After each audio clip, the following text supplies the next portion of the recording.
figure out what's everyone's issue with Megan and like why everybody keeps choosing to beef with Megan when for the most part it seems like she doesn't really say anything to anybody, right? Like it doesn't seem like she's like doing any sneaky shit to anybody. Like she's literally just chilling, but somehow, some way, people find a way to be funny towards her. Like, unless there's some insane shit going on behind the scenes, she's done very little to warrant the kind of hate that she gets and, like, the way that people are just, like, nasty towards her for no reason. Like, we're watching it play out right now in real time with this whole Glorilla situation. And I know the argument that everyone's gonna make is, like, well, if it's everybody else against her, then she must obviously be the problem. And it's, like, the kind of people that she beef with are so loud and so big-mouthed that had she done something funny towards them, they would have aired it out. And instead, what we see every time is, like, give out these kind of bullshit half-ass stories, or people who are not even, like, Glorilla, not brave enough to, like, straight up beef with her, but instead it's just running around doing a lot of funny stuff that's obviously very shady towards her, right? I feel like it'd be different if they all just came on the internet and were like, we hate her, she did this, this, and the third. But, like, that's not the case at all. It seems like it's just, like, a lot of random animosity towards her. And what I'm really gathering from it, from what I'm watching, and if I had to guess as to why I think this keeps happening to Megan in general, and, like, I'm taking it from my own personal experience, and this is going to sound kind of obnoxious, but, like, if I'm, like, looking at myself and, like, the way that I feel people treat me and talk about me, like, in real life, right? I think that when people think that things come too easy to you, that if you're the kind of person who kind of skates by, who no matter what, in the end, things work out on your behalf, right? Like, no matter how bad things get, you seem to win, you come out on top, right? Like, no matter how bad the situation is, at the other end of it, you end up in a better place than you ever were before, right? As we saw happen with Megan time and time and time again, I think that that makes people resentful towards you. I think if we're using, like, someone like Nicki Minaj, for example, right? And this idea that, like Megan was brave enough to go to war with her record label, right? A war that she shouldn't have won. And instead, when after all that and after her record label tried to end her career, she ended up winning and in the end got to own her masters and came out even better than she ever did, right? And Nicki Minaj, she was signed to a bad deal and her record label was doing her dirty. And she sat there quietly and just took it because that's what she felt she had to do, right? She felt like the correct thing to do was to just take it on the chin and play the role and be the nice guy and just eat it. And in the end, she would be rewarded for it. And that's not how it worked out for her. So that animosity towards Megan is coming from this place of being like, how come I took the hard road? You know what I'm saying? Like, I kept my head down and I took the punishment and I took it on the chin and you got to throw a tantrum, and then because you threw a tantrum, things just happened to work out for you. Because to them, it's coming off like, it seems like no matter what, she gets her way, right? It seems like no matter what, everything is just so easy for her. When I'm willing to bet, if you talk to Megan about it, Megan's like, I'm fighting for my fucking life over here. Like, this shit is hard as fuck. Like, I just seems like the only reason why I keep winning and why I keep coming on the side is I just happen to be resilient as fuck. I just happen to be the bitch who won't give up.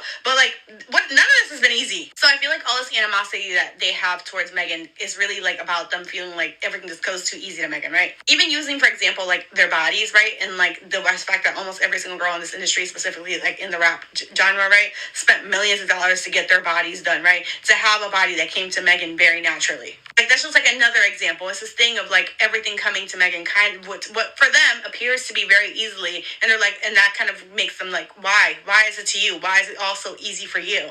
And again, it's a very hard and difficult industry. And instead of, like, looking around and being like, how can we change this so that this industry isn't so hard so that it's easier for the next girl? Instead, they're all turning around and, like, pointing fingers at Megan. And it's like, it's not even that it's your fault. It's like, it almost comes off as like, you're the favorite. Like, you're hip hop's favorite. You're the industry's favorite. Everything is so easy for you. Everything just comes to you so easily. Everyone loves you so much. No matter what you do, it all works out for you. And it's kind of like their siblings and their children who feel like she's being treated like she's a favorite. And that's where all this animosity and this kind of sly of, like, trying to dig at her and trying to bring her down and trying to give her a hard time comes from.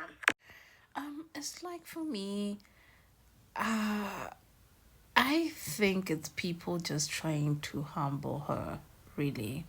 And what do I mean when I say that they're trying to humble her is that they are trying to make her somebody who can be less confident, less outspoken, less out there. Like, they want somebody they can literally control, like, literally.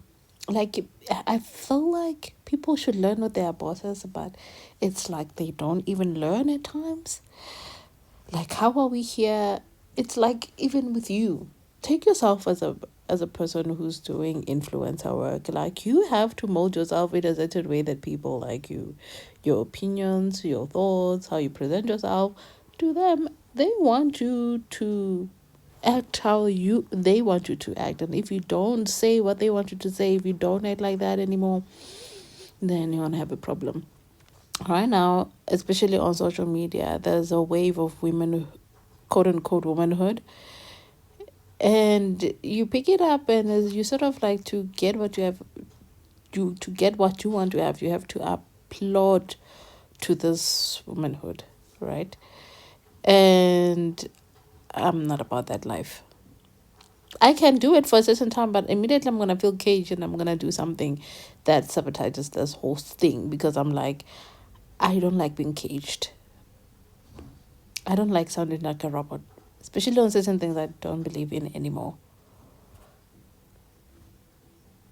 And like, especially when I know for a fact that I'm not for all girls, I'm not for all women. I'm sorry.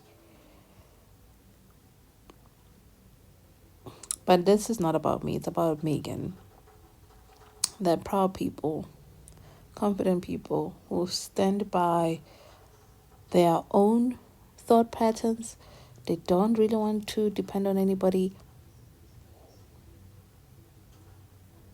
Just deal with people who just cannot. Exactly that.